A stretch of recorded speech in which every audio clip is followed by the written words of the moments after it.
I've got a problem. I've got a dead tree, a house, a pond behind me, and the tree is leaning the wrong way. There she goes, timber!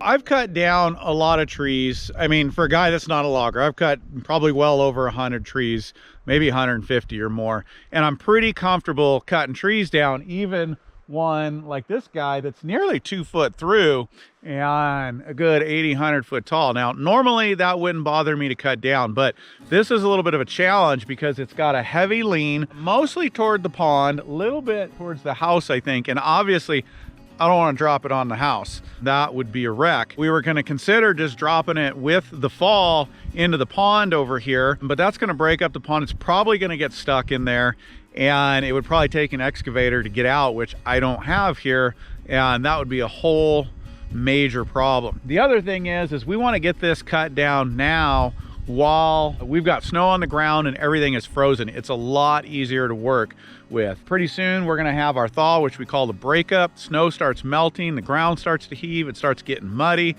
and to get in here and deal with this tree would just be a mess, and it would tear up what is freshly seeded pasture. So this is the time to do it. I'm really nervous about this. I don't think I want to do this because I could try to make it fall the opposite direction, which is what I'm worried about. I can make it fall one way, but getting it to fall opposite of the lean, that's a challenge, and that can be dangerous if you don't know what you're doing, besides risking having this thing twist and fall over on the house. Thankfully, we've got a family friend who's gonna come by. He's gonna look at this. I think he'll be able to fall it for us, and maybe we can even get him a few tips so that I learn something, you guys learn something, how to properly drop a tree like this when you've got to get it going a different direction than it naturally wants to fall.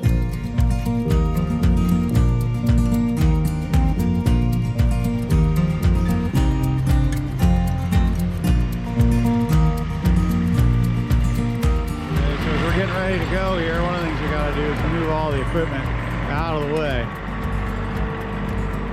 We're gonna lay this tree down right here, not over there, and not out there on the pond. Our friend Philip here is gonna help us get this tree going in the right direction. And we got a whole lot of string. Philip, what's all this string? What are we gonna do here? I'm just stretching it out so I can get the kinks out of it, and it'll feed out of the bag cleanly. What's it gonna help us do? It will pull in the big rope to use as a pull line. Okay. We're gonna use this string line. He's gonna use this to pull a larger rope around that tree so that we can get it up high and use that rope to pull this tree in the direction we want it to go.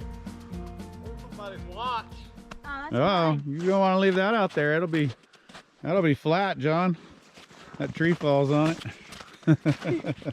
He's got that line all stretched out there. He's gonna hook it up on one of those branches, I think.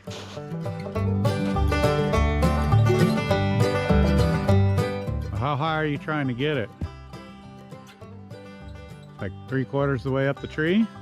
That would be really ideal.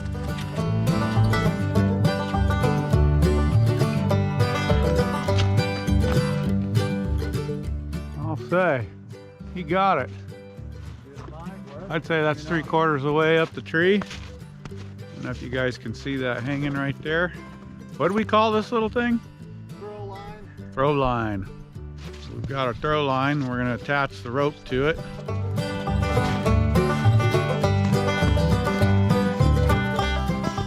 Sometimes you can get it to go in securely, and sometimes you pull the rope up and have to take it back down.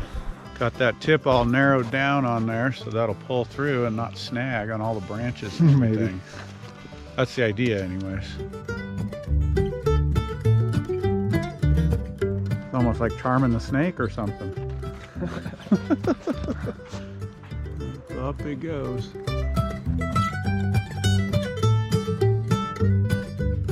This is quite a trick. Pulling this line up, way up in that tree. About 3/4. It does. It even looks like a snake up there moving its head around. That's kind of funny.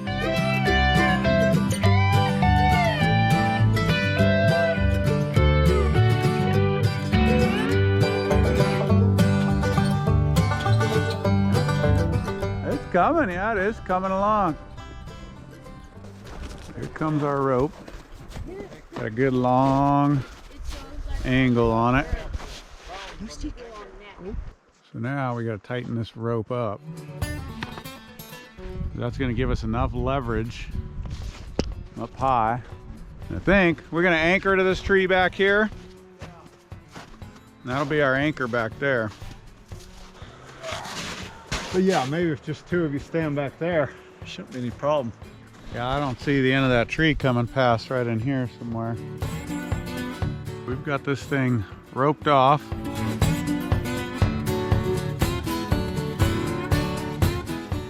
Anchored at the base of this tree with kind of a modern block and tackle called a fiddle block. Not real modern. Not real modern.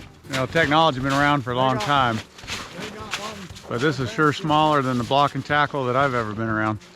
And as he's cutting, this can even be pulled on right here to add tension to pull that tree right over in the right direction. Ooh-wee.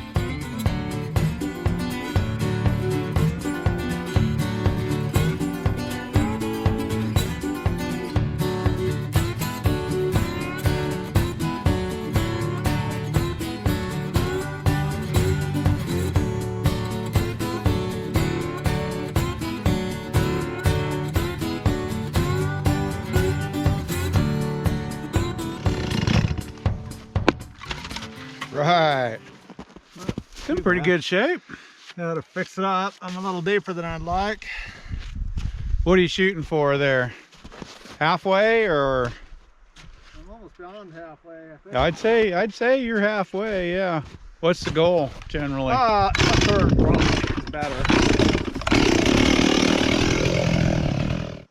You can put a little tension.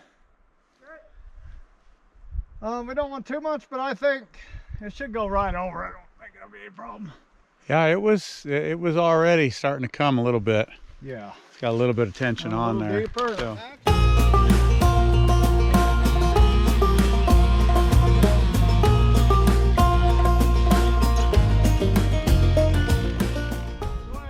Give her a pull. Yeah.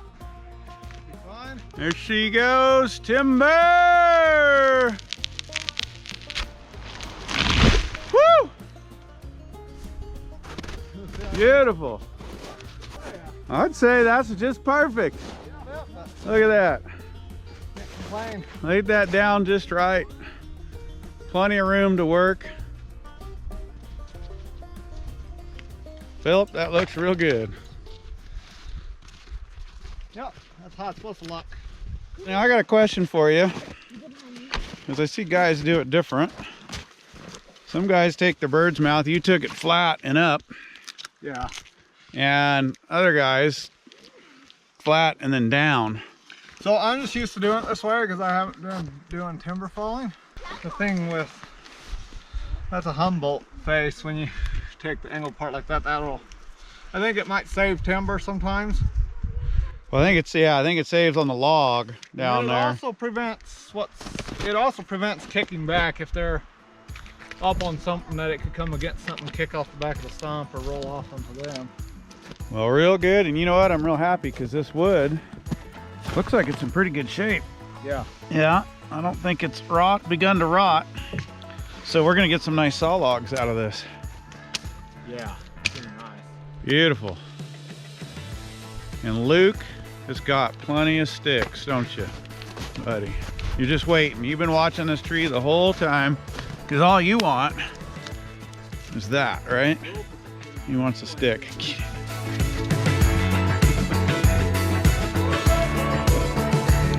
Back dog. All right. Young boy's paradise. Well, that sure turned out real good, and I'm just so thankful for Philip's help there. We got this tree down, You can see we got it limbed back here and cut up into some rounds, and there's going to be some good lumber. We can stick this in a log pile and save a bunch of these for milling up for some lumber around the property. And we steered clear of the house. That was my real big concern. That was pretty cool, wasn't it? Real thankful for him coming out, and what a good Saturday. We got some good work done. Time to go do the chores, go visit with some friends. See you guys soon.